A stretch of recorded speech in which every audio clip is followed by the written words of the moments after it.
al Señor. Muchos hombres se siguen recordando en el día de hoy por sus grandes proezas, por sus inventos, por su forma de pensamiento que tuvieron, lo que hablaron, lo que enseñaron. También se les recuerda por ser hombres que en algún momento tuvieron que tomar decisiones importantes. Podríamos recordar algunos de ellos, pero yo quiero hablar de un hombre en especial. El hombre que cambió la historia, que es nuestro Salvador. Ya conocéis la gracia de nuestro Señor Jesucristo, dice Pablo. Y quiero sintetizar un poquito esta idea que nos da Pablo. Ya conocéis la gracia de nuestro Señor Jesucristo. Está hablándole a la iglesia, a los que ya conocen la gracia del Señor. Y describe algo maravilloso. Dice que por amor a vosotros se hizo pobre, siendo rico. Cuando él escribe a los filipenses, en el capítulo 2 de su carta, Pablo dice que Cristo, cuando llegó la hora de dejar el cielo por un tiempo y venir a la tierra,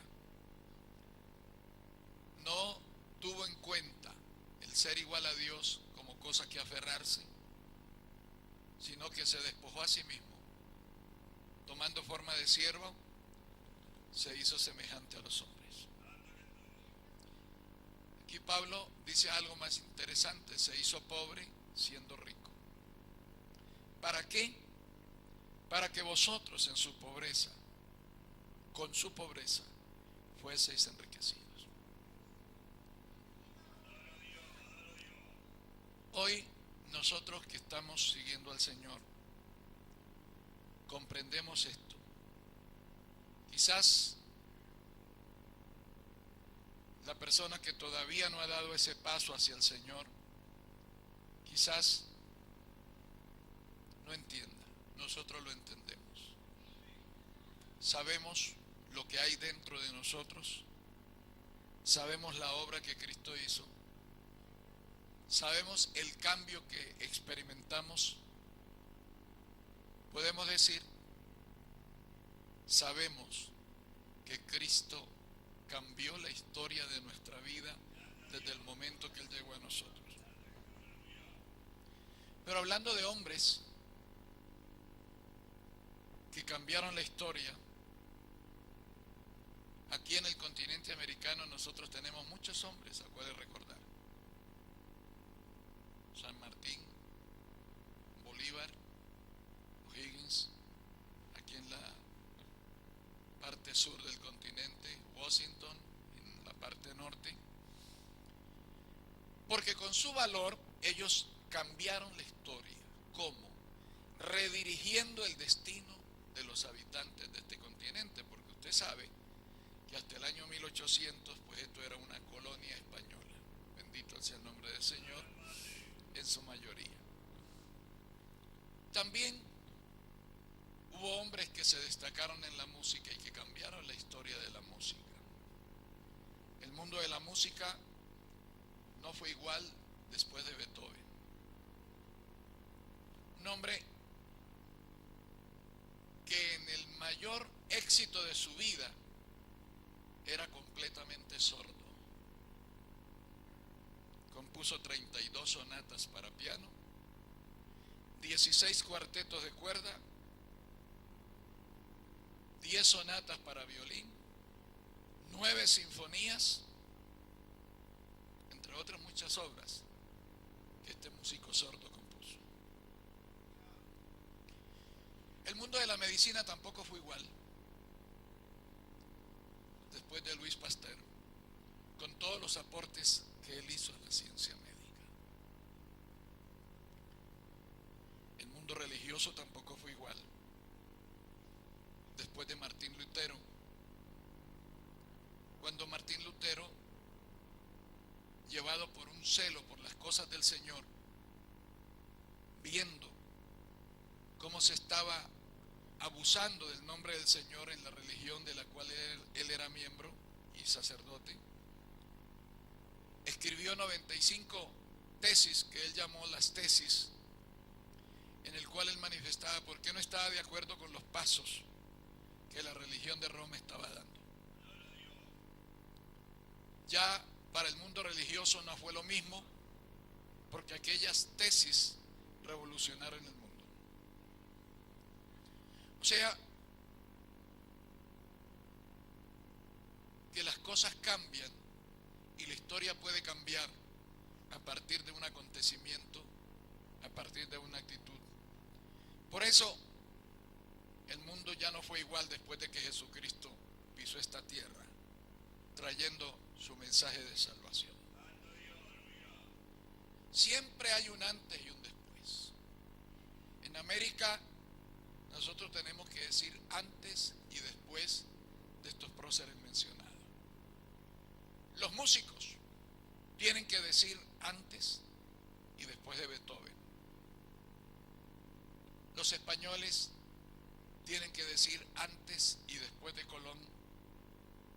La medicina dice antes y después de Pasteur. Y el mundo protestante sabe que hubo un antes y un después de Lutero. Pero casi nadie recuerda esto y casi nadie tiene en cuenta estas verdades, especialmente porque la historia secular de pronto nos interesa poco. Sin embargo, nos sirve en este caso para ejemplificar la obra del Señor, porque podemos olvidarnos de la historia secular,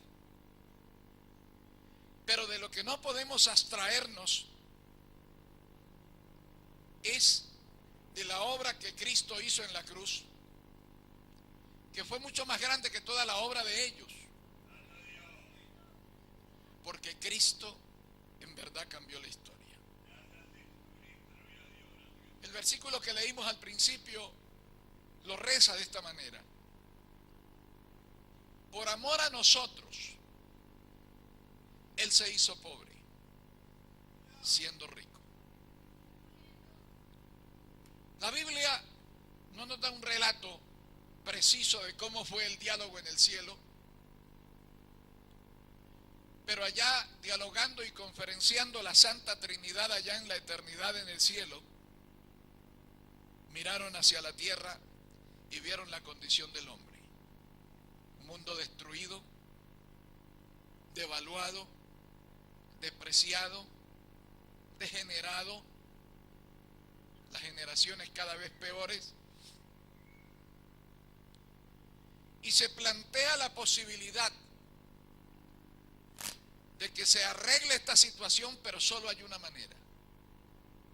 Del momento en que Jesús fue enviado a la tierra, o vino a la tierra por su propia voluntad, porque en el Salmo 40 dice: el hacer tu voluntad, Dios mío, me ha agradado. Él vino haciendo la voluntad del Padre. Cristo vino y realizó un trabajo, una obra maravillosa, produjo un cambio, pero ese cambio tenía que hacerlo de una manera diferente. En el principio de la historia humana, cuando el Señor estableció los sacrificios de animales, esto era muy respetado. Traer un carnero, traer una oveja o traer un buey para sacrificárselo a Dios en holocausto y prenderle fuego como una ofrenda de amor y de fidelidad, pues era algo muy normal. Y Dios miraba eso y Dios recibía esa ofrenda. Pero poco a poco esto se fue degradando. Y ya 400 años antes de venir el Señor a la tierra, en el tiempo que profetizó Malaquías, el último profeta del Antiguo Testamento, ya el Señor a través de Malaquías se está quejando por lo grosero, por lo falto de respeto que ya están resultando estos sacrificios. Porque Cuando el Señor determinó el cordero que había de sacrificarse en la Pascua, tenía que ser un cordero perfecto, que no tuviese las piernas quebradas, que no estuviese enfermo, y especialmente que fuera un cordero muy amado. Pero ya en el tiempo de Malaquías, la vida espiritual se había convertido en una rutina, y entonces pues ellos decían: llevémosle esto al sacerdote que lo sacrifique al altar. Entonces el Señor se queja a través de Malaquías y dice: y cuando traes la oveja enferma, perniquebrada, y la quieres ofrecer, dice el Señor, ¿por qué no la ofreces a tu príncipe, a tu rey? A ver si él te la recibe. Déjeme decirle que eso a veces ocurre en la iglesia hoy también. Sobre todo cuando de ofrendarle al Señor alabanza se trata. Yo recuerdo que hubo un tiempo que había una moda que todos los que pasaban a cantar estaban difónicos. Voy a cantar un especial, pero disculpen que estoy un poco difónico, pero es que es para el Señor. Voy a cantar un himno especial, no me lo sé muy bien, pero es para el Señor.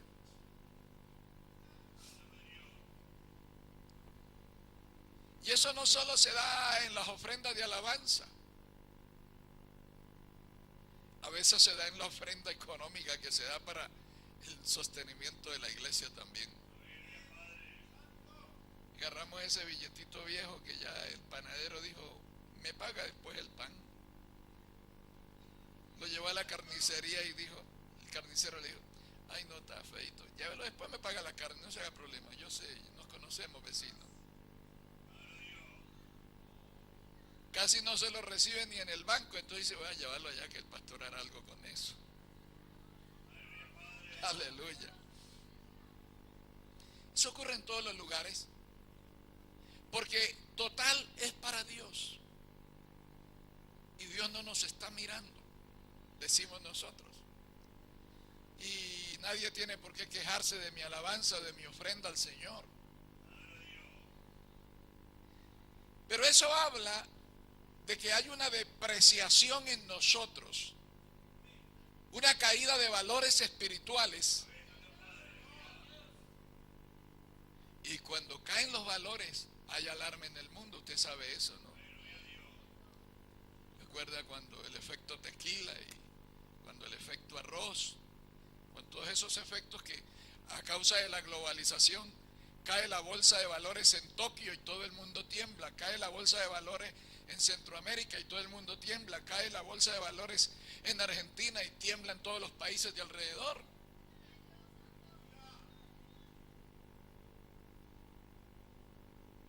Y cuando caen los valores espirituales también tenemos que ponernos a temblar, porque los valores espirituales no pueden caer. Nosotros tenemos que mantenernos siempre arriba. Los cristianos tenemos que tener elevados nuestros valores espirituales. El pueblo estaba en una condición caótica, triste, degradada espiritualmente. Entonces el Señor envía a su Hijo. ¿Qué hizo el Señor? Siendo rico se hizo pobre para enriquecernos a nosotros, para cambiar la historia de nuestra vida, para poner un antes y un después en nosotros.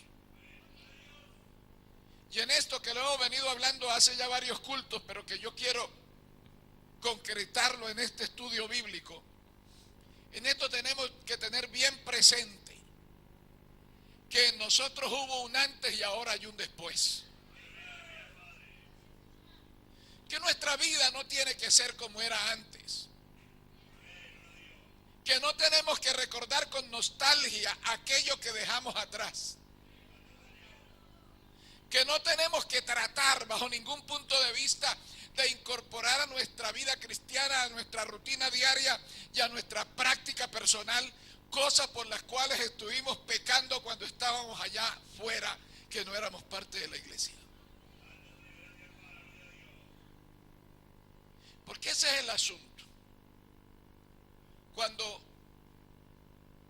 entramos en una rutina espiritual, cuando entramos en una manera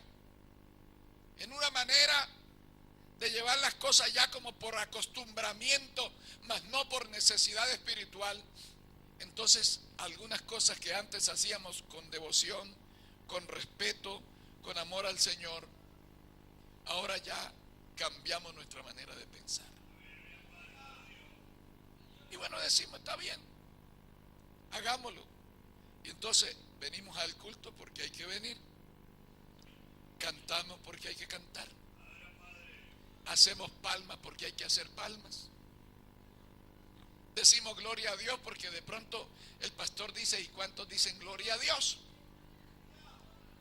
Por eso es que yo nunca le digo a usted cuántos dicen gloria a Dios, ni le digo cuántos alaban, tampoco le voy a decir dele un aleluya al Señor,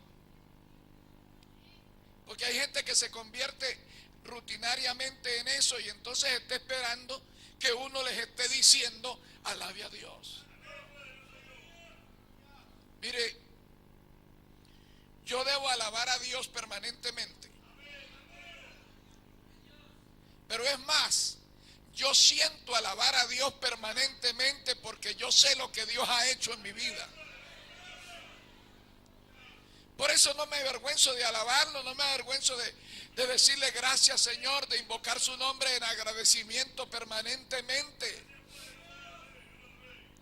A veces mientras estoy estudiando o simplemente estoy por ahí meditando, recuerdo de aquellas cosas de mi vida pasada, de donde me sacó el Señor, y sale espontáneamente de mis labios un gracias, Señor. Porque eso no se nos debe olvidar. No tenemos que mirar con nostalgia el pasado como lo miró la mujer de Lot, que se puso a mirar atrás y quedó convertida en estatua de sal. Pero sí tenemos que mirar atrás con una mirada reflexiva, recordando las palabras de Isaías cuando dice que no se nos olvide el hueco de la cantera de donde fuimos arrancados, que no olvidamos la piedra de donde fuimos cortados, que no se nos olvide que allá dejamos un vacío y que el diablo quiere llenar ese vacío, pero la única forma de llenarle es volviéndolo a colocar a usted ahí. Entonces, tenemos que entender que hay que mantener una vida espiritual elevada. Pero esto se había perdido en Israel. Esto ya no existía. Y entonces el Señor dijo, yo voy. Y voy a convivir con el hombre. Y voy a hablar con el hombre. Y voy a sentir lo que el hombre siente. Y en un cuerpo de hombre voy a mostrarle al hombre que se puede serle fiel a Dios a pesar del mundo malo en que vivamos.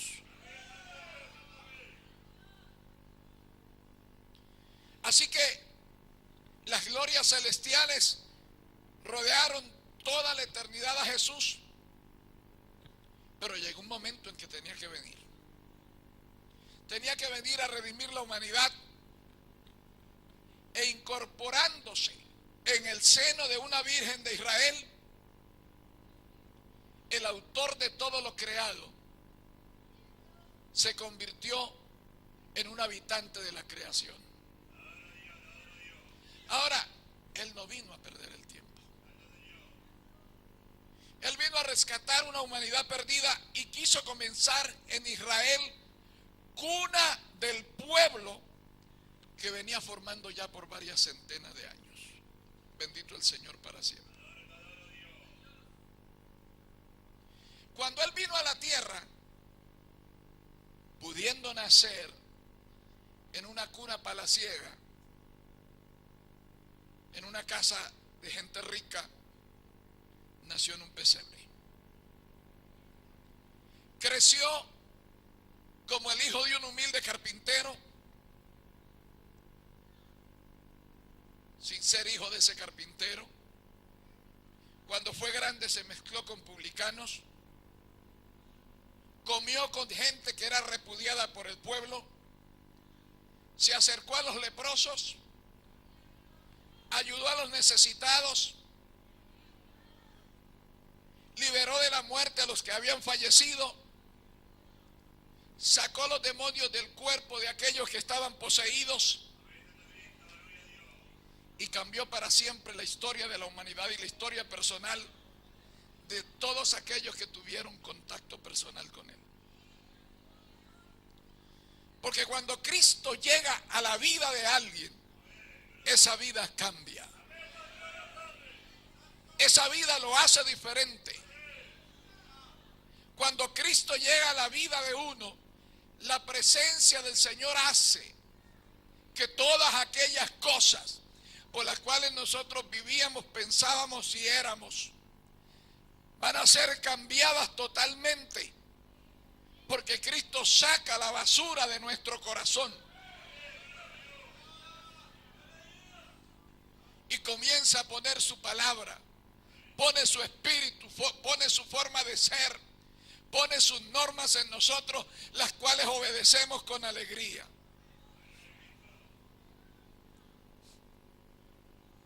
Ayer tuve una charla aquí muy seria con los jóvenes, muy profunda, donde yo le decía a los muchachos y agradecía al Señor que estaban ahí un grupo precioso de adolescentes,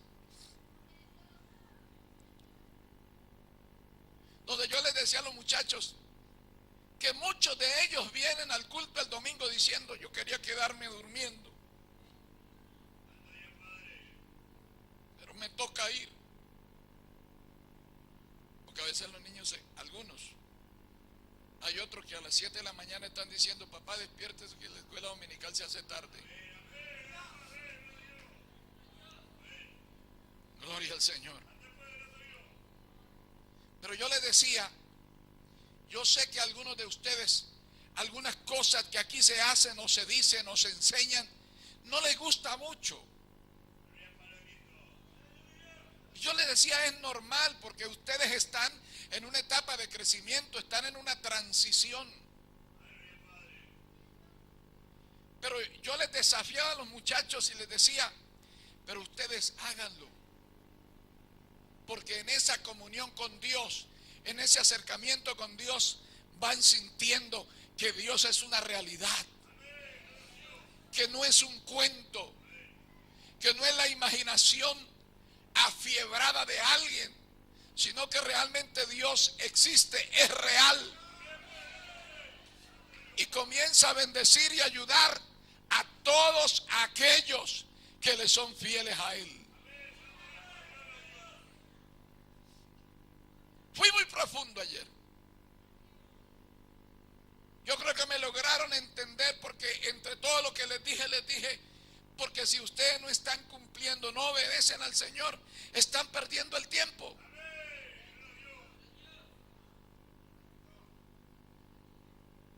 Hace unos minutos atrás se me acercó una niña de las que estuvo ayer acá, de las adolescentes, muy seria, y me dice: pastor, gracias por la palabra que nos dio ayer.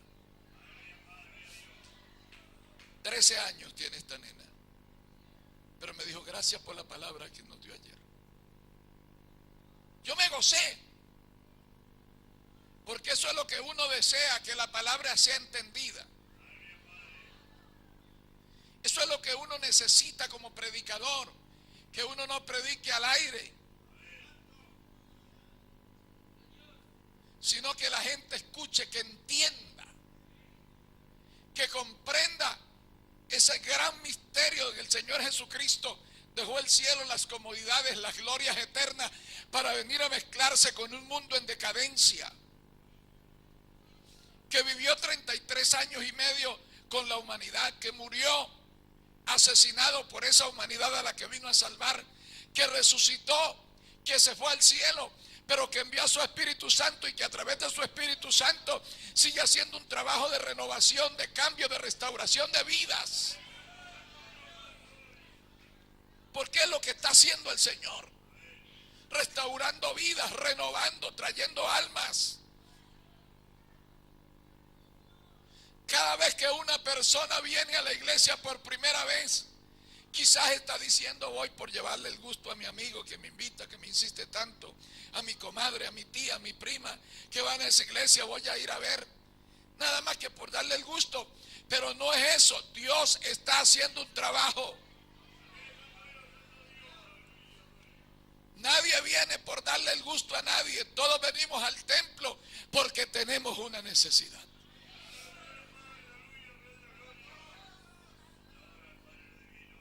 Bendito el Señor. Todas estas personas que tuvieron trato con el Señor no fueron los mismos después de que conocieron al Señor. Nicodemo era un maestro en la palabra, era un escriba, conocía las escrituras, sabía que vendría un Mesías. Y aquella noche se acercó al Señor a ocultas, porque su religión no le dejaba hablar con el Maestro Jesús. Vino a él de noche y comenzó a decirle: Maestro, sabemos que viene de parte de Dios, porque nadie puede hacer las cosas que tú haces si Dios no está con él. Pero el Señor le dijo: Nicodemo, de cierto te digo que el que no naciere de nuevo no puede ver el reino de Dios. Y allí comenzó a venir una explicación de qué era ese nacer de nuevo, de qué era ese retornar al principio. Y Nicodemo entendió, en ese momento entendió que él era religioso, que él conocía a Dios, que él era un teólogo en ese momento, que él sabía mucho de las cosas espirituales, que él mentalmente tenía un conocimiento pleno de lo que Dios quiere, exige y demanda del hombre, pero él estaba perdido porque no había nacido de nuevo. Porque no es conocer una religión, ni siquiera es conocer la Biblia. Hay mucha gente que conoce la Biblia, que la tiene y que la lee todos los días, pero están perdidos. Porque no se trata de leer la Biblia, sino de aceptarla como palabra de Dios. No se trata de tener una Biblia en la biblioteca, sino de leerla y aplicarla a nuestra vida y ejecutar un compromiso con el Dios Todopoderoso, para que también ese Dios Todopoderoso se comprometa con nosotros y nos ayude.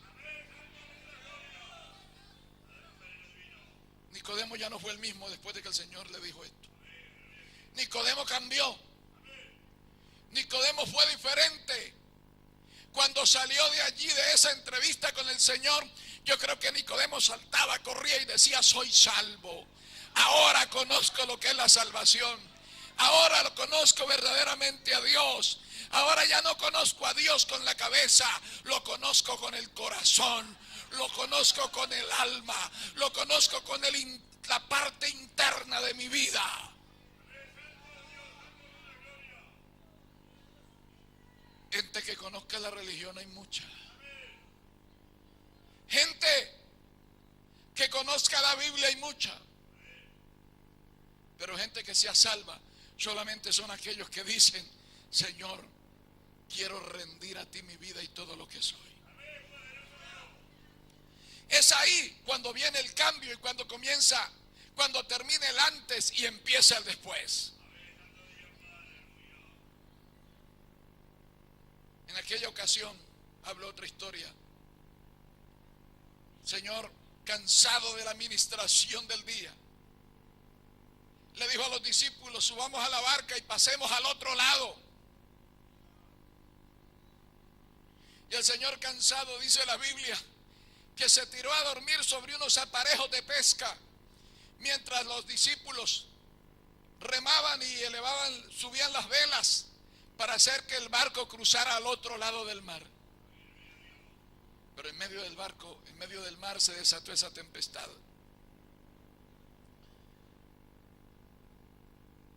Y los discípulos no querían molestarlo.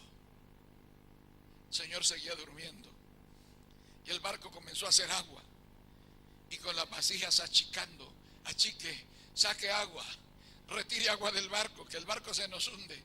Y ya no daban más, hasta que tuvieron que correr al Señor y sacudirlo y decir: Señor, ten cuidado de nosotros que perecemos. Y el Señor se puso de frente a la tempestad, levantó su mano y le dijo: calla, enmudece. Y la tempestad cesó. A partir de aquel momento, estos discípulos ya no fueron los mismos, porque entendieron que no estaban con cualquier persona, sino que estaban con Jesús, con el Mesías, con el Hijo del Dios Todopoderoso, con el que venía a redimir la nación de Israel y posteriormente a toda la humanidad.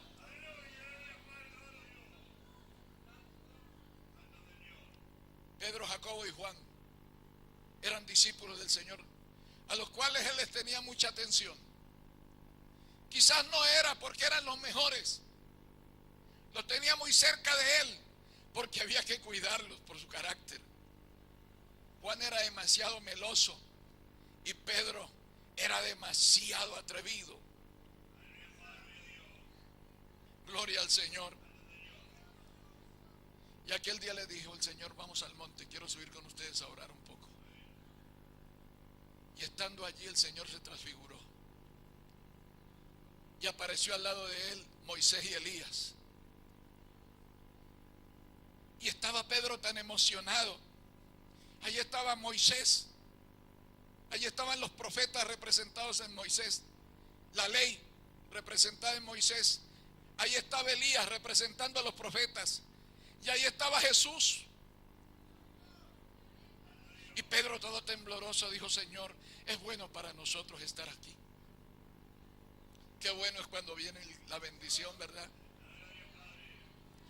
Qué bueno es cuando el Espíritu Santo de Dios visita la iglesia. Qué bueno es cuando uno escucha por allá hablar lenguas, cuando uno ve gente moviéndose en el Espíritu. Qué bueno es. Y uno no quiere que el culto se acabe, uno quiere que el culto siga. Uno ya quiere que ya el Señor en ese momento levante la iglesia para seguir de culto allá arriba y estar por toda la eternidad alabando al Señor. Aleluya. Pero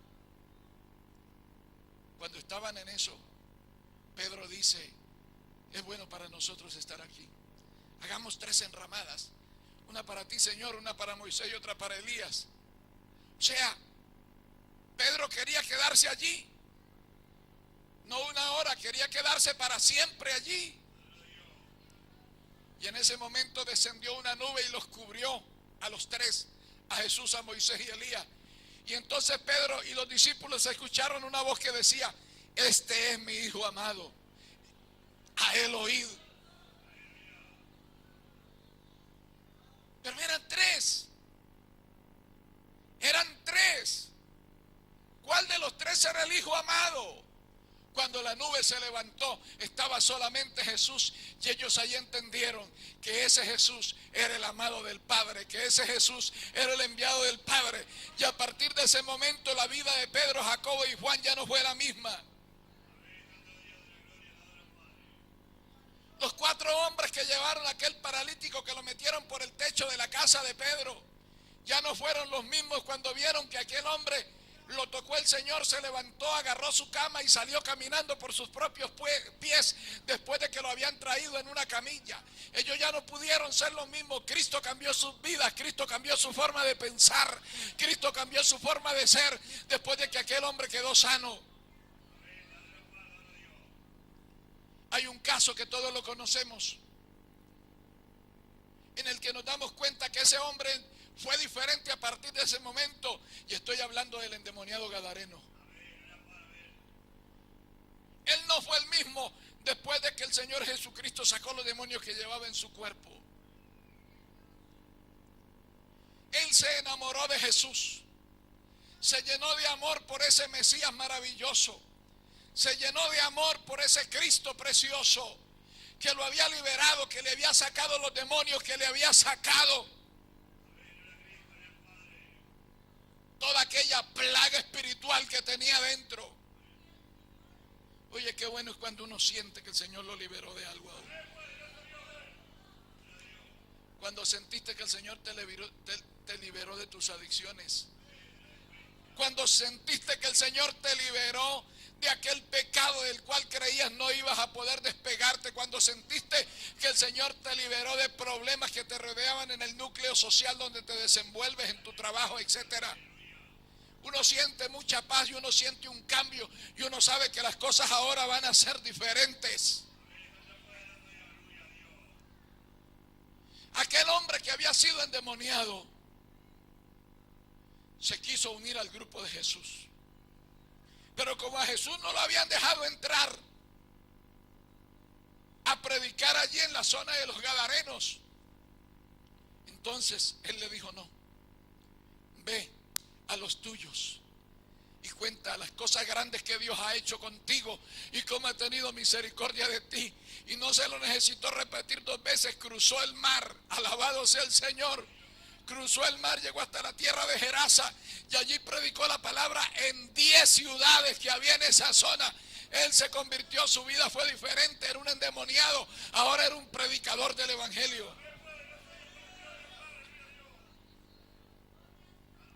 Él no fue el mismo después de que tuvo ese encuentro con Jesús.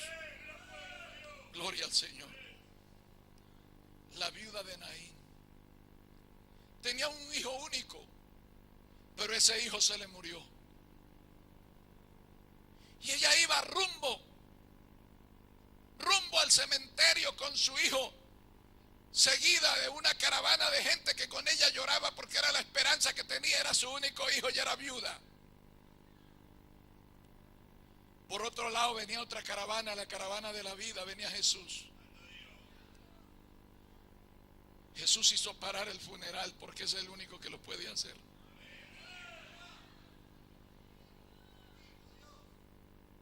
Él dijo: yo soy la resurrección y la vida. El que cree en mí, aunque esté muerto, vivirá. Y allí se acercó al cadáver del joven muerto, lo tocó, le dio vida, dice, se lo entregó a su madre. Aquella mujer ya no fue la misma, entendió que había visitado Dios a su vida, que había visitado Dios a su familia, que Dios había hecho un milagro.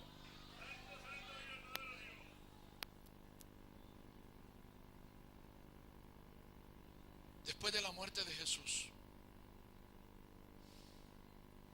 ya habiendo pasado el día de reposo,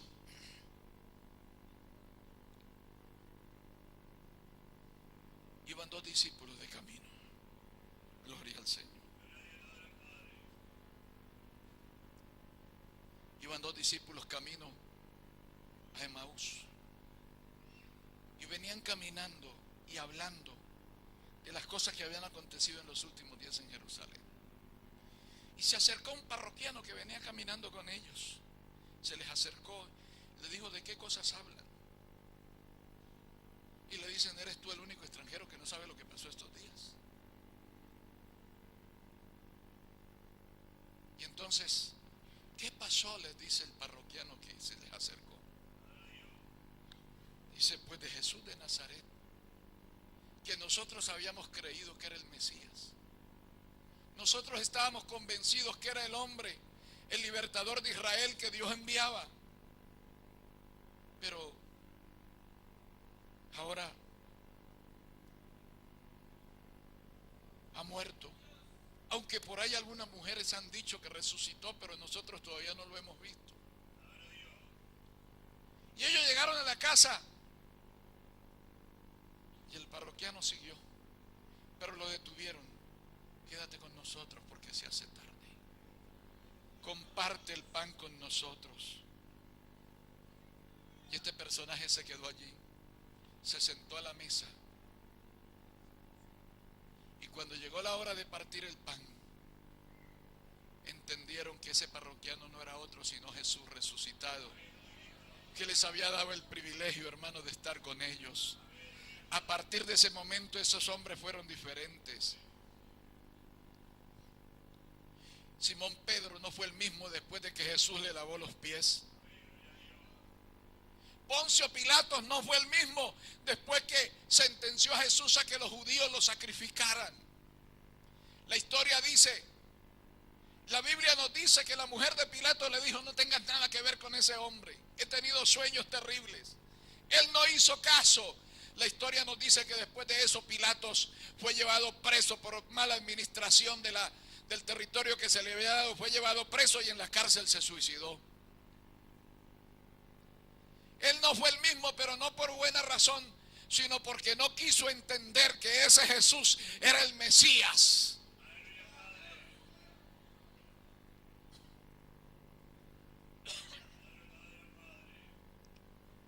Pero hay un ejemplo y hay una historia muy hermosa. Pudiéramos citar tantas de la Biblia para hablar del antes y el después, para hablar de los cambios producidos por el Señor.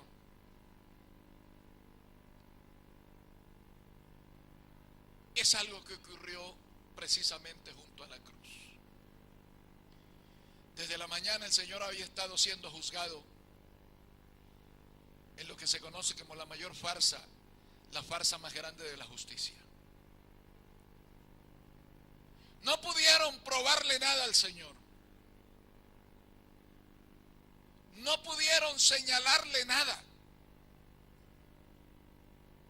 Pero testigos falsos se valieron para decir una serie de cosas y para distorsionar lo que el Señor había dicho. Hablando de su cuerpo, Él dijo en una ocasión: derribad este templo y en 3 días lo reedificaré. Pero ellos después dijeron que era un subversivo que estaba amenazando derribar el templo del Señor. El Señor fue torturado, humillado, avergonzado. Finalmente llevó la cruz. Cargó la cruz casi todo el trayecto desde el pretorio de Pilato hasta el monte de la Calavera. Allí fue crucificado y durante 6 agónicas horas Él estuvo allí clavado en la cruz. En ese tiempo que estuvo en la cruz, perdonó a sus enemigos, los que le estaban crucificando. Puso en manos de Juan la vida de María, su madre. Salvó la vida, salvó el alma de una persona, de un ladrón que estaba allí junto con él padeciendo el suplicio, el martirio de la cruz. Alabó al Padre desde la cruz. Finalmente murió. Dice la Biblia, entregó el Espíritu. Cuando aquello aconteció, cuando el Señor entregó el Espíritu, acontecieron cosas. El cielo se oscureció.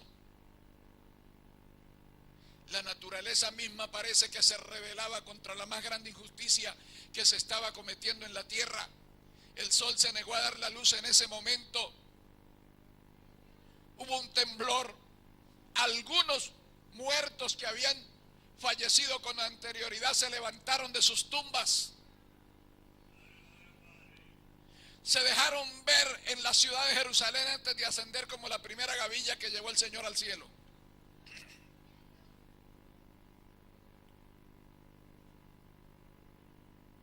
Todo esto aconteció, pero allí había un hombre que había ayudado a crucificar a Jesús. Había un hombre que había estado al frente de los 100 hombres que llevaron allí. Era un centurión que, estando de rodillas allí después de que todo esto aconteció, que la tierra tembló, que el cielo se oscureció, que las tumbas se abrieron, este hombre allí se humilló al Dios Todopoderoso y dijo: verdaderamente este hombre era hijo de Dios. La vida de este centurión ya no fue la misma después de que vio morir a Jesús.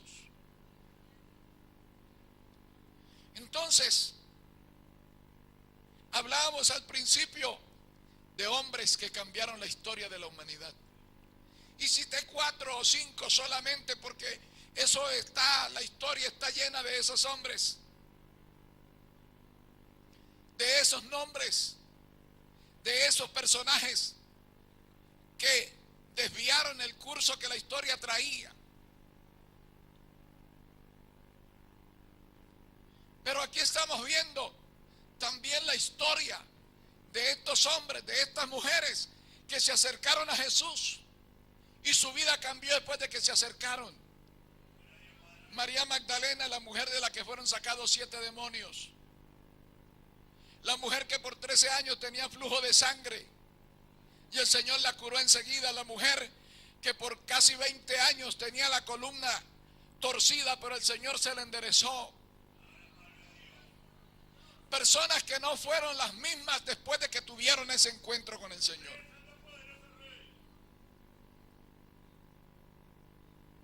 Y aquí podíamos seguir trayendo historias testimoniales de otros muchos que aparecen en los evangelios y que aquí estamos nosotros que también podemos hablar de un antes y un después.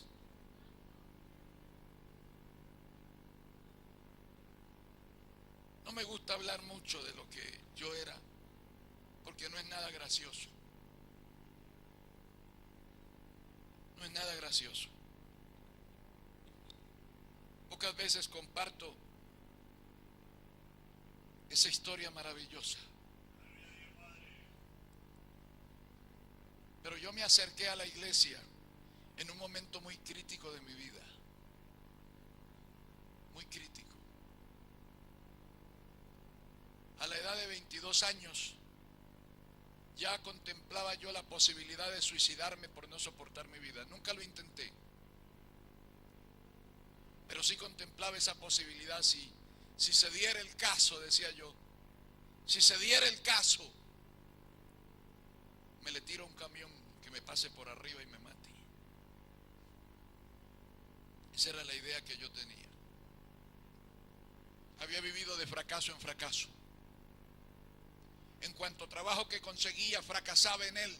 No porque no tuviese la capacidad ni la inteligencia suficiente para desarrollarlo, sino porque era indisciplinado, caprichoso, hacía lo que se me daba la gana. A los 22 años de edad yo no tenía un futuro definido. A los 22 años de edad yo no sabía qué iba a pasar con mi vida la semana siguiente.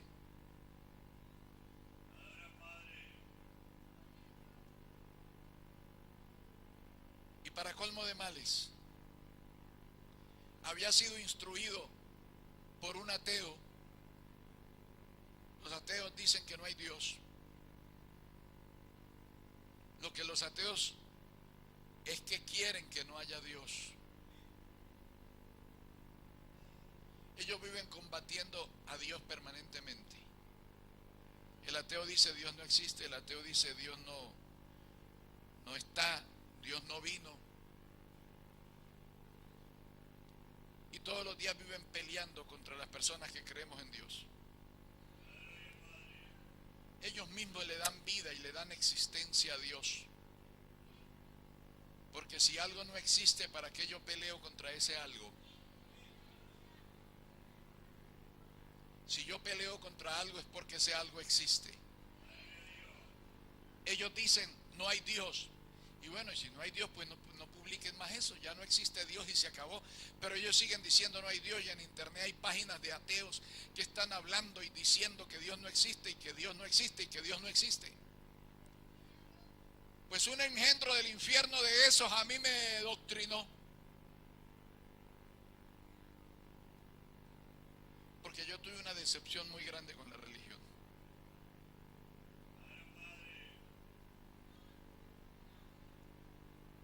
Había muerto mi papá y estábamos en la más grande pobreza. Recuerdo que mi madre recorrió el barrio pidiendo, mendigando para comprar un ataúd. Y con lo que le dieron se logró conseguir el más barato, el más ordinario de todos los ataúdes. 4 tablas para empacar allí ese montón de carne, ese cadáver que ya era mi señor papá. Pero yo, como buen religioso, me fui donde el cura. También habíamos recibido algunas donaciones para eso, para que el cura le echara el agua bendita y le sacudiera esa agua ahí encima al cajón, y que le quedaran poquitos años de purgatorio, porque eso era lo que nos enseñaban.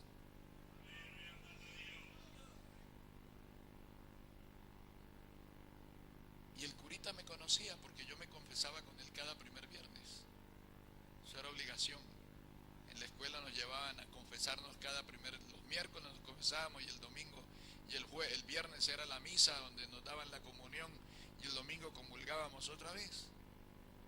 Así que él me conocía bien, y yo me fui allá y le conté la tristeza que estaba pasando. Mi papá se murió y vengo a saber cuánto cuesta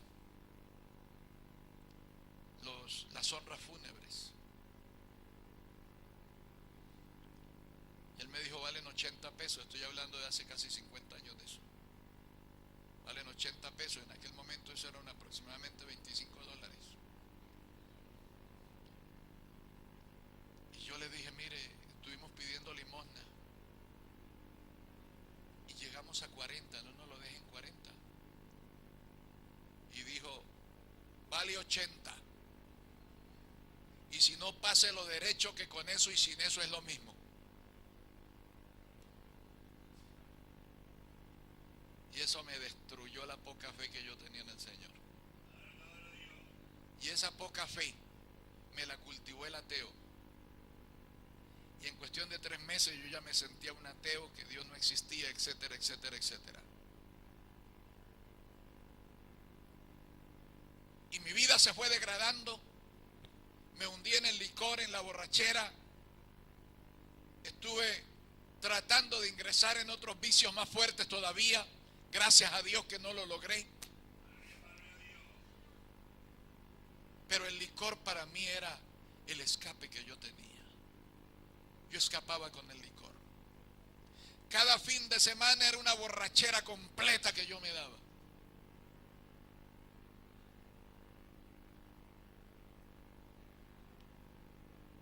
Pero un día me dijeron a mí, hay unos evangélicos arriba en la bodega. Usted sabe cómo es en el campo, que hay un almacén de abarrotes, allá se le llama la bodega. El almacén de abarrotes está la escuela, están las casas de algunos vecinos que tienen algún negocio por allí, y la casa de algún hacendado. Y entonces me dijeron, hay unos evangélicos que llegaron allá, están cerca de la bodega, me dijeron. Y yo dije, voy a ir, porque esa gente yo la saco de aquí. Hay un montón de gente que le están engañando allí, yo no la dejo engañar, les voy a mostrar que Dios no existe.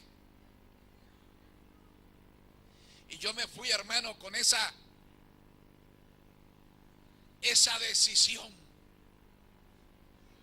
Se van esos evangélicos de acá. Voy a dejarlos que hablen, voy a escucharlos nada más.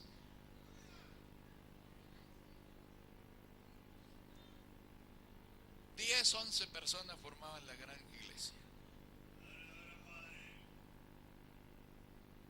Yo escuché los cánticos. Me hice por ahí afuera con un cabello hasta acá, sucio, sin bañar, que había salido de mi trabajo en el campo. Yo trabajaba en arroceras, en algodoneras, en lo que me saliera en el campo yo trabajaba. Y comenzó la palabra, y la palabra no me dejó hablar después. No era un mensaje nada profundo, no era un mensaje teológicamente muy arreglado, no, era un mensaje que llegaba era al corazón y a la necesidad de la persona. Que cuando terminó el mensaje, yo que iba a hablar y a destruir los evangélicos, me volví como un perrito regañado con el rabo entre las piernas, hermano. Y pensando muy seriamente que aquella gente podía tener razón. Para salir de las dudas y ver si tenían o no tenían razón, pues dije, voy a seguir yendo. Seguí yendo por un mes. Llegó el 12 de abril del año 1974. Era Viernes Santo. Se hacía un culto especial a las 3 de la tarde que terminaba a las 5. Terminó el culto. Yo participé de él activamente sin ser convertido. Pero quería llevarle la idea a los evangélicos. Un hermano nos invitó a tener una cena en su casa, fuimos. Terminó la cena, ya se había orado por la comida. Terminó la cena. Y nuevamente que a orar para dar gracias a Dios porque ya nos íbamos. Yo me acerqué al grupo.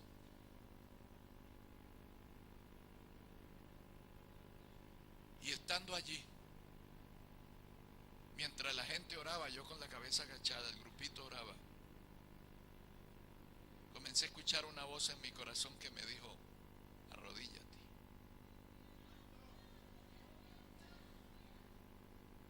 Yo dije, ¿qué me está pasando?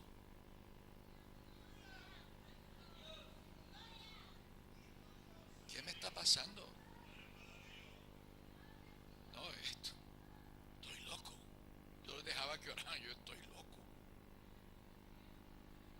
Pero nuevamente escuché la voz, arrodíllate.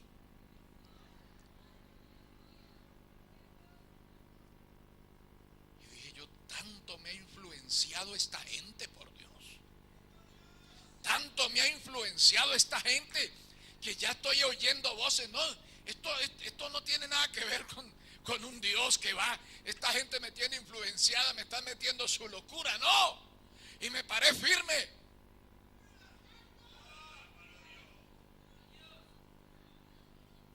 Yo no sé a qué horas ocurrió. Pero cuando yo me vi, estaba tirado en el piso de rodillas llorando. Y recién cuando pasó ese momento de la presencia de Dios allí, me di cuenta que habían pasado 3 horas que yo estaba llorando y yo solamente le estaba diciendo al Señor, Señor, perdóname, Dios, perdóname, Dios, perdóname, Dios, perdóname. Allí estaba sintiendo la presencia de Dios y mi vida no fue la misma a partir de ese momento.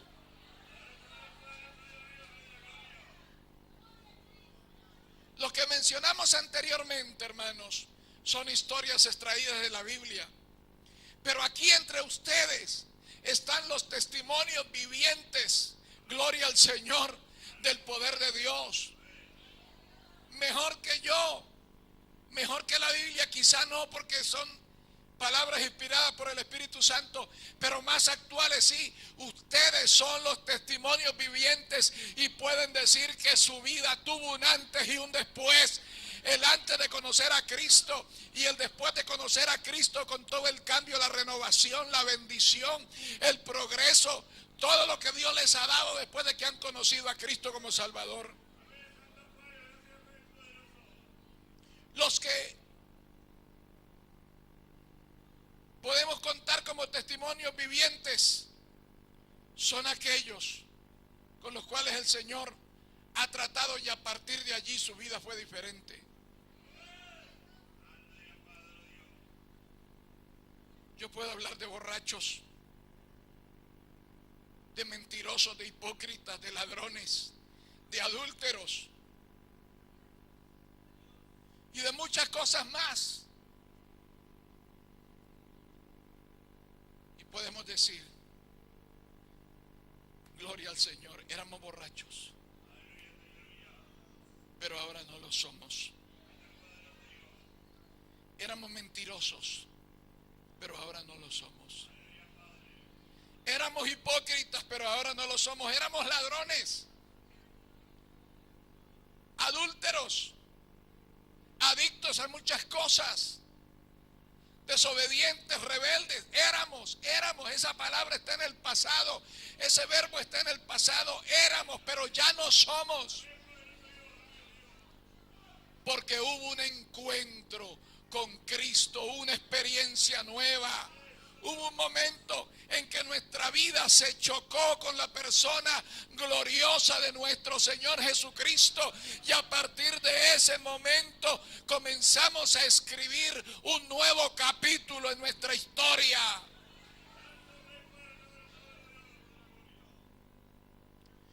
Todos ustedes que están aquí son el testimonio de que Cristo sigue teniendo vigencia, de que Cristo puede cambiar la historia de todos aquellos que quieran venir a reconocerle como Señor y Salvador. Mire, le voy a decir una cosa.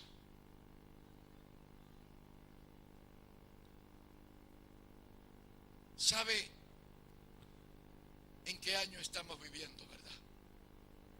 Año 2016. ¿Sabe qué año es en el calendario de Israel en este momento? En Israel está en el año 5787. Porque ellos no aceptaron a Cristo. Para ellos no cuenta el calendario que nosotros usamos. Ellos siguen esperando ese Mesías. Nosotros sabemos que estamos en el año 2016, porque hace esos 2000 años que vino Cristo y cambió para siempre la historia del mundo. El pueblo de Israel va a tener su oportunidad cuando Cristo levante la iglesia. El pueblo de Israel va a recibir la salvación en medio de tribulación, y como dijo el profeta Jeremías, en tiempo de angustia para Jacob. Pero nosotros podemos hacer la diferencia en este tiempo.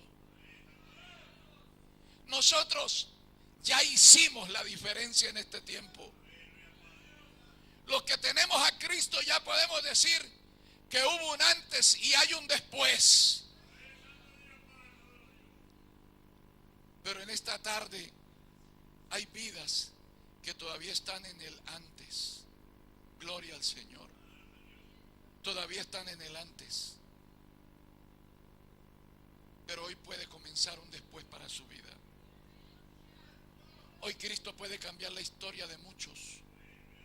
Hoy Cristo puede cambiar tu vida. Y Cristo puede hacer algo diferente. Lo que le pasó a Nicodemo, lo que le pasó al centurión, lo que le pasó a Zaqueo, cuando el Señor le dice a Zaqueo: hoy ha llegado la salvación a esta casa. Eso no fue solamente para ellos, eso fue para nosotros también. Y si tú no has experimentado ese cambio, hoy puedes comenzar a experimentarlo, y mañana vas a decir: verdaderamente hay un antes y un después cuando uno se encuentra con el Señor Jesucristo. Incline su rostro allí donde está.